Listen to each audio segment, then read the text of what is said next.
Hello students, आज के इस वीडियो लेक्चर में हम procedure for issue of debentures cover up करेंगे। इससे प्रीवियस वीडियो लेक्चर में मैंने आप लोगों के लिए provisions under the companies act 2014 के रूल्स एंड सेबी के द्वारा जो रिक्वायरमेंट्स है वो कवर अप किया था। अगर आपने वो वीडियो नहीं देखा तो वीडियो जरूर देखिएगा। एंड इसका एक्सप्लेनेशन स्टार्ट करने से पहले मैं आपसे रिक्वेस्ट करूंगी कि अगर अभी तक आपने मेरे चैनल को सब्सक्राइब नहीं किया है तो चैनल को सब्सक्राइब कीजिए एंड चैनल लिंक अपने फ्रेंड्स के साथ शेयर करना मत भूलिएगा।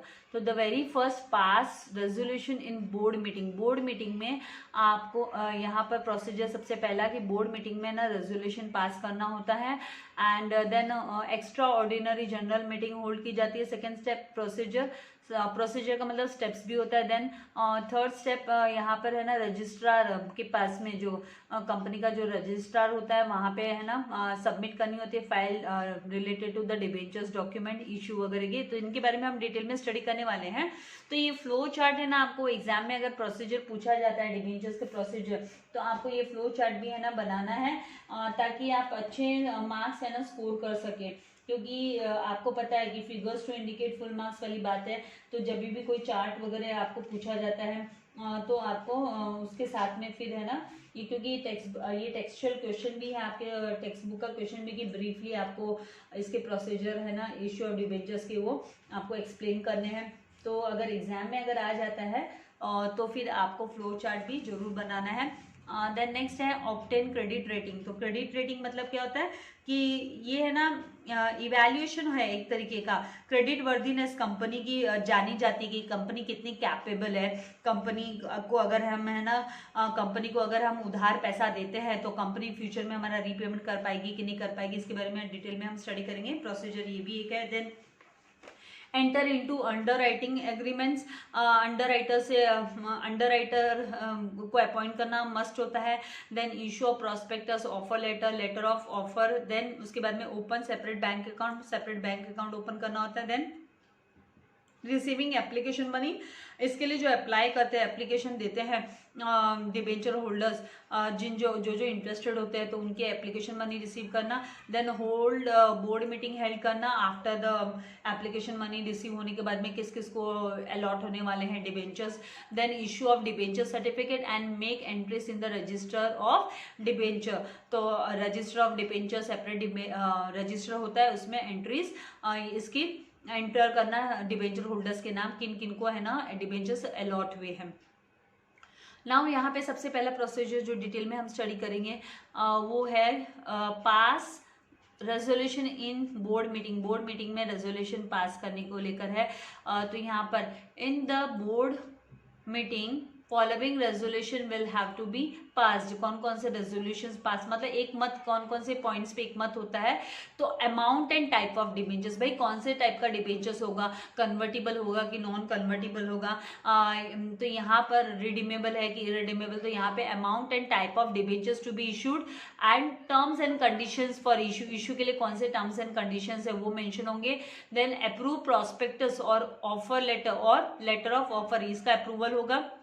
ये सब है ना जनरल मीटिंग में मतलब जो बोर्ड मीटिंग रखी जाएगी उसमें ये सब रेजोल्यूशंस पास होंगे। Then approve appointment of debenture trustees and get their written consent, और उनकी रिटर्न कंसेंट मतलब लिखित में उनकी रजामंदी है वो और यहाँ पे अप्रूवल के टाइम पे अप्रूव करवानी पड़ेगी डिबेंचर ट्रस्टीज की अपॉइंटमेंट के समय पर। Then authorise board to create charge on assets of company. यहाँ पे है ना जो सिक्योर डिबेंचर्स है ना, सिक्योर डिबेंचर्स वो इशू करने होते हैं। तो यहाँ पे है ना कंपनी जो मतलब बोर्ड है वो कंपनी के एसेट्स पर चार्ज है वो क्रिएट करती है कि कौन कौन से एसेट्स है वो एक तरीके से मॉर्गेज रखे जा रहे हैं। Then call extraordinary general meeting if the board's borrowing powers need to be increase. अगर उनके बोरोइंग पावर्स इंक्रीज करने हैं तो फिर है ना एक्स्ट्रा ऑर्डिनरी जनरल मीटिंग बुलाई जाती है, कॉल की जाती है। Then authorises board to open a separate bank account, इसके लिए सेपरेट बैंक अकाउंट ओपन करना होता है क्योंकि यहाँ पर जो एप्लीकेशन मनी रिसीव होगी, जो एप्लीकेंट्स पैसा देंगे डिबेंचर्स के लिए, डिबेंचर्स के लिए कंपनी में डिबेंचर्स की होल्डिंग के लिए, तो उसके लिए सेपरेट है ना बैंक अकाउंट ओपन किया जाता है। तो उसके लिए ऑथराइजेशन के लिए ये सब रेजोल्यूशंस पास करने के लिए बोर्ड मीटिंग बुलाई जाती है।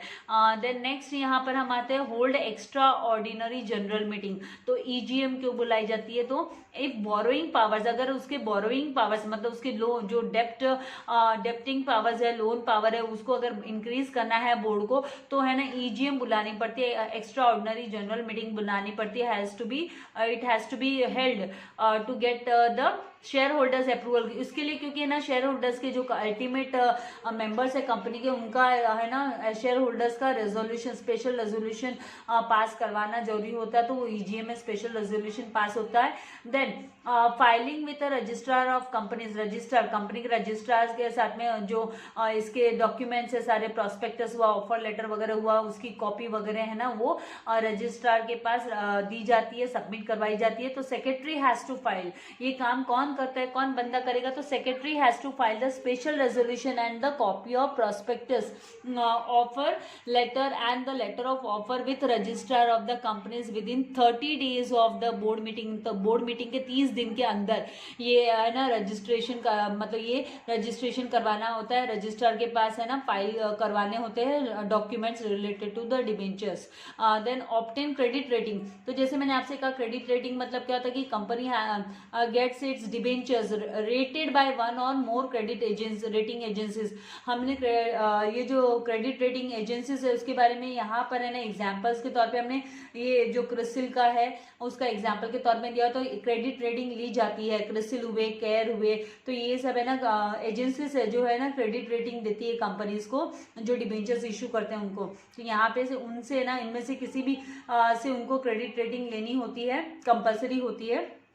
And the rating must be mention, और जो रेटिंग है वो है ना मेंशन करनी होती है भाई कि क्रिसिल ए है या फिर क्रिसिल ए है, वो मेंशन करना होता है प्रोस्पेक्टस में या फिर ऑफर लेटर में, क्योंकि इससे है ना उसकी जो क्रेडिट वर्दीनेस मतलब कंपनी का जो क्रेडिट वर्दीनेस है वो क्लियर हो जाता है कि कंपनी है ना कितना डेप्ट है ना पे बैक करने की एबिलिटी है उसमें कंपनी में। तो ये बहुत ही इंपॉर्टेंट पैरामीटर होता है इन्वेस्टर्स के लिए। वो इन्वेस्टर्स है ना इसी के आधार पर है ना वो डिसाइड करते हैं कि वो उस कंपनी में इन्वेस्टमेंट करे कि नहीं करे, मतलब वो उस कंपनी के डिबेंचर्स है ना वो बाय करे कि नहीं करे। तो ये उसी पे बेस्ड होता है, उसी पे डिपेंडेंट होता है। देन नेक्स्ट यहाँ पर दिया हुआ है एंटर इनटू अंडरराइटिंग एग्रीमेंट। जब अंडरराइटिंग एग्रीमेंट की बात आती है तो company enters into the underwriting agreement for underwriting it's debentures. उसके डिबेंचर्स अंडरराइटर्स को अपॉइंट करती है और अपने डिबेंचर्स को है ना अंडरराइट करवा के लेती है कि इन केस अगर है ना अंडर सब्सक्रिप्शन हुआ तो उस केस में है ना अंडरराइटर्स गारंटी लेते हैं कि they will buy the remaining debentures करके। Then issue prospectus. तो issue prospectus letter of offer और ऑफर लेटर। तो company issues prospectus if it is inviting the public to buy its debenture. अगर ये invite कर रहा है पब्लिक को इनवाइट कर रहा है बाय करने के लिए डिबेंचर्स, तो प्रॉस्पेक्टस इशू करना होता है। Offer letter is issued if a company makes private placement. अगर कंपनी प्राइवेट प्लेसमेंट कर रही है मतलब वो अपने जान पहचान में वो इंटरनल उसमें वो अगर प्लेसमेंट कर रही है, प्राइवेट प्लेसमेंट कर रही है डिबेंचर्स का, तो फिर ऑफर लेटर उसको इशू करना होता है। एंड लेटर ऑफ ऑफर है ना वो राइट इशू के लिए जो उसके ऑलरेडी एग्जिस्टिंग है उनके लिए राइट इशू है ना लेटर ऑफ ऑफर दिया जाता है। Now open separate bank account. Separate bank account किसके लिए चाहिए है? तो कंपनी ओपन से सेपरेट बैंक अकाउंट, अलग से बैंक अकाउंट ओपन करती है शेड्यूल्ड बैंक में ताकि वो अपने जो भी उसके जो एप्लीकेंट्स है जो चाहते हैं कंपनी के डिबेंचर्स खरीदना, तो उनका मनी वो सेपरेट अकाउंट में रख सके डिबेंचर्स का मनी। नाउ एप्लीकेशन मनी वो रख सके। Then receiving application money. तो यहाँ पर subscribers will submit their application. वो अपनी एप्लीकेशन के साथ में है ना वो अमाउंट भी जो स्पेसिफाइड अमाउंट है, जो अमाउंट रिक्वायर्ड अमाउंट है, जो जरूरत जितना अमाउंट मांगा गया है एप्लीकेशन के टाइम पे उतना रिक्वायर्ड अमाउंट वो है ना स्पेसिफाइड बैंक में जो कंपनी स्पेसिफाई करती है भाई कौन सी बैंक में कंपनी है ना ये एप्लीकेशन है ना वो जमा करवाना चाहती है सब्सक्राइबर्स को कहाँ पे सबमिट करने के लिए बोल रही है, तो with in the time period है ना, ये उसी समय के दौरान, जितना समय लिमिट, टाइम लिमिट दिया होता है उसके दौरान है ना ये मेंशन, जितना भी प्रॉस्पेक्टस में ये सारी डिटेल्स कहाँ पे मेंशन होती है, तो प्रॉस्पेक्टस, अगर पब्लिक इश्यू है तो प्रॉस्पेक्टस, या फिर है ना वो प्राइवेट प्लेसमेंट कर रही है तो फिर उसमें वो ऑफर लेटर, नहीं तो लेटर ऑफ ऑफर वो देकर है ना कंपनी है ना मेंशन करती है कि क्या, कब और कहाँ और कैसे पैसे देने हैं और कितना देना है डिबेंचर्स का। नाउ एप्लीकेशन मनी कितना देना है। Then hold board meeting after issue closes, एक बार जब इशू कंप्लीट हो जाता है, डेट क्लोज हो जाती है, उसके बाद कंपनी एप्लीकेशंस है ना वो एक्सेप्ट नहीं करती है, उसके बाद में है ना बोर्ड मीटिंग रखी जाती है, इज हेल्ड टू डिसाइड करने के लिए, अप्रूव करने के लिए allotment of debentures allotment of debentures distribute करने के लिए मीटिंग रखी जाती है, भाई किस किस को डिबेंचर्स मिलेंगे। तो ये जनरली ये तो जब ओवर सब्सक्रिप्शन का केस होता है तब तो ये बहुत ही मस्ट हो जाता है। तो board also approves creation of charges, और यहीं पे वो है ना कौन कौन से जो एसेट्स है, वो कंपनी की जो एसेट्स है वो किस कौन कौन से एसेट्स पे है ना वो चार्जेस है ना लगा रहे हैं, मतलब वो अगेंस्ट कौन से एसेट्स के अगेंस्ट है ना वो एक तरीके से है ना डिबेंचर होल्डर का पैसा है वो एक्सेप्ट करती है, मतलब डिबेंचर होल्डर कौन से बेसिस पे क्या सोच कर है ना अपनी सेफ्टी सिक्योरिटी सोच कर, ये सिक्योरिटी के लिए होता है, charges on the companies assets है वो सिक्योरिटी के लिए होता है। तो कंपनी किस लिए है ना कौन से एसेट्स है ना वो सामने रख रही है डिबेंचर होल्डर्स के कि भाई आप टेंशन नहीं लो, आपका पैसा है वो सिक्योर्ड है करके, तो यहाँ पर कंपनीज एसेट्स के अगेंस्ट में। Then 10th one, issue of debenture certificate. Issue of debenture certificate, the allotment procedure has to be completed within 60 days, 60 दिन के अंदर है ना अलॉटमेंट प्रोसीजर कंप्लीट करना होता है from the receipt of application money. एक बार है ना एप्लीकेशन मनी रिसीव हो गया तो उसके 60 दिन के अंदर है ना एप्लीकेशन मनी रिसीव होने के 60 दिन के अंदर है ना प्रोसीजर कंप्लीट करना होता है अलॉटमेंट का। And company has to issue debenture certificate, और कंपनी को डिबेंचर सर्टिफिकेट भी इशू करनी होती है within 6 months of the allotment of debentures, 6 महीने के अंदर debenture within the 6 months of the allotment of debentures. Now 11th यहाँ पे है point, make entries in register of debenture holders. तो secretary has to make entry, secretary को entry करनी होती है इन the register of debenture holders, debenture holder के register में विद इन 7 डेज, 7 दिन के बाद में, विद इन मतलब अंदर 7 दिन के अंदर after the board approval of allotment. एक बार जब डिस्ट्रीब्यूट हो जाते हैं, अलॉटमेंट मतलब डिस्ट्रीब्यूट कर देना, किस किस को कितने डिबेंचर्स मिले वो मेंशन कर देना। तो कंपनी अगर एक बार अलॉटमेंट का काम कंप्लीट हो जाता है तो 7 दिन के अंदर है ना कंपनी को है ना ये जो डिबेंचर होल्डर्स का नाम है ना वो रजिस्टर में एंटर करना होता है। However if the debentures are issued in demat form, अगर ये डीमेटेरियलाइज्ड फॉर्म ऑनलाइन जो होता है वो फॉर्म में, तो company does not maintain the register, तो उस केस में कंपनी कोई रजिस्टर मेंटेन नहीं करती है डिबेंचर होल्डर्स का, डीमेटेरियलाइज्ड फॉर्म में है तो। नाउ आगे जो है छोटा सा ही पॉइंट है, अभी कंप्लीट हो जाएगा ये पॉइंट भी, हम इसी के साथ कवर अप कर देते हैं डिबेंचर ट्रस्टीज। तो यहाँ पर जो ट्रस्टीज है वो क्या काम करते हैं, तो डिबेंचर ट्रस्टीज है कंपनी विच इश्यूज प्रोस्पेक्टस, जो प्रोस्पेक्टस इशू करते हैं या इनवाइट करते हैं मोर देन 500 पर्सन्स को, 500 से ज़्यादा बंदे को डिबेंचर्स के लिए वो अपॉइंट करते हैं, मतलब उनको इन्वाइट करते हैं, प्रोस्पेक्टस देते हैं, बाय करने के लिए इन्वाइट करते हैं। तो कंपनी हैज़ टू अपॉइंट 1 और मोर डिबेंचर ट्रस्टीज, तो उसको एक या एक से ज़्यादा डिबेंचर ट्रस्टी है वो उन्हें अपॉइंट करना होता है। And companies issuing secured debentures, जो कंपनी सिक्योर्ड डिबेंचर्स इशू करती है also must appoint debenture trustees, तो उनको है ना कंपल्सरीली डिबेंचर ट्रस्टीज है वो अपॉइंट करना ही होता है। Now debenture trustees are institutions, कौन है ये, तो ये इंस्टीट्यूशंस है जो क्या काम करते हैं ये, तो विच protect the interest of the debenture holders, वो है ना डिबेंचर होल्डर का वेलफेयर देखते हैं, उनका फायदा देखते हैं, उनका वेलफेयर देखते हैं, भाई उनके साथ कोई जाति हो जाती है तो फिर वो है ना उनके लिए खड़े हो जाते हैं, they just support them and they raise voice for debenture holders. तो the company creates a charge on its movable और इमूवेबल एसेट्स और assets of its subsidiary company और होल्डिंग कंपनी। तो यहाँ पर है ना होल्डिंग मूवेबल और इमूवेबल एसेट्स या फिर एसेट्स, इसके जो होल्डिंग कंपनी के एसेट्स है या फिर सब्सिडरी कंपनीज के एसेट्स है जिन पे भी है ना चार्जेस क्रिएट किया गया है एसेट्स के लिए, एसेट्स पे चार्जेस किया गया है, वह उसको ये क्या कर सकती है, उस डिबेंचर ट्रस्टीज है ना ये इनको चेक करते कि कौन कौन से एसेट्स है ना कंपनी ने ना अगेंस्ट, मतलब कंपनी ने कौन से एसेट्स के अगेंस्ट है ना डिबेंचर का मनी वो एक्सेप्ट किया है। Now the trustees become the custodian of the assets. तो ये ट्रस्टी एक तरीके से कौन होते हैं, तो ये सिक्योरिटी गार्ड के जैसे काम करते हैं, एसेट्स का ध्यान रखते हैं on which the charge has been created, जिन पे है ना चार्जेस क्रिएट किया गया है। Now debenture trustees is appointed before prospectus, prospectus से पहले ही है ना अपॉइंट करना होता है, और लेटर ऑफ ऑफर या ऑफर लेटर इज इशूड और विद इन द 60 डेज, अगर उससे पहले नहीं किया तो 60 दिन के अंदर अलॉटमेंट करने के, डिबेंचर्स अलॉट करने के 60 दिन के अंदर अंदर इसको अपॉइंट करना होता है। Now the trustees must give our written consent, इसके लिए रिटर्न कंसेंट देना होता है ट्रस्टीज को to act as a debenture trustees, की वो डिबेंचर ट्रस्टीज का काम करने वाले हैं पर्टिकुलर कंपनी में। Now the prospectus or letter of offer or letter must mention the names of the debenture trustees, तो prospectus में ना डिबेंचर ट्रस्टीज का नाम भी मेंशन होना चाहिए। Now डिबेंचर ट्रस्ट डीड क्या होती है, तो डिबेंचर ट्रस्ट डीड है company enters into a contract, deed मतलब एग्रीमेंट एक तरीके से, तो कंपनी जैसे हमने पार्टनरशिप डीड कैसे स्टडी किया है उसी तरीके से, तो company enters into a contract with one or more debenture trustees, एक या एक से ज्यादा डिबेंचर ट्रस्टीज के साथ में कॉन्ट्रैक्ट में आती है। And the terms and conditions of the agreement, जो टर्म्स एंड कंडीशन है एग्रीमेंट के, is written in the debenture, वो डिबेंचर में मेंशन होते हैं, and trust debenture trust deed में मेंशन होते हैं।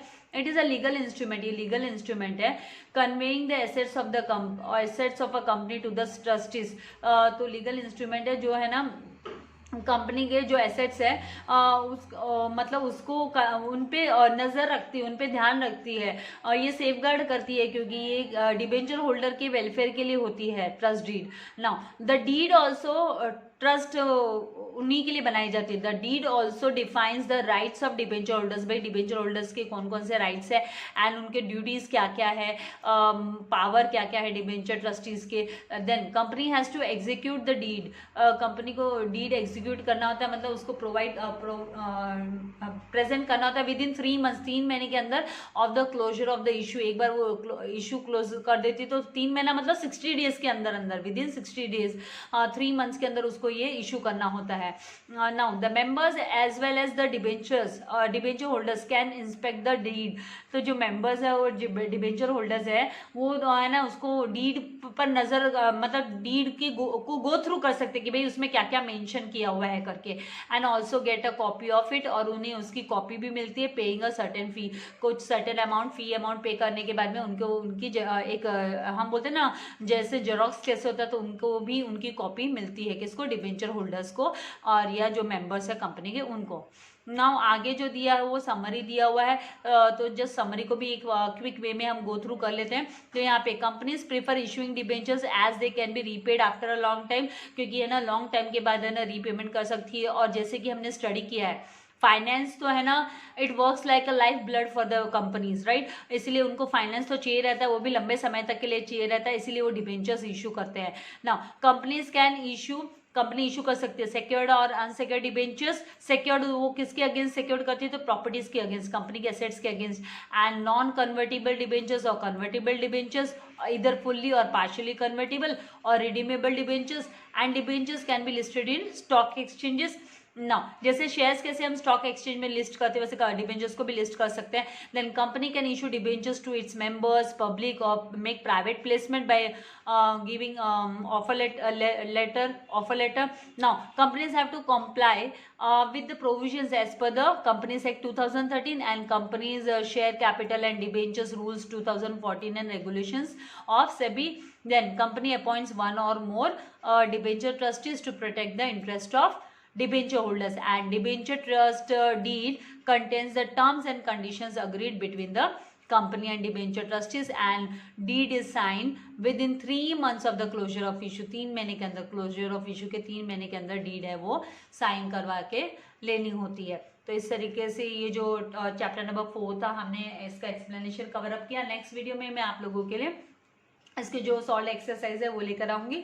तो तब तक के लिए आपको है ना लेसन को रीड करना है एंड वीडियो को लाइक करना नहीं भूलना है, share and subscribe. Thank you very much. God bless you all dear students.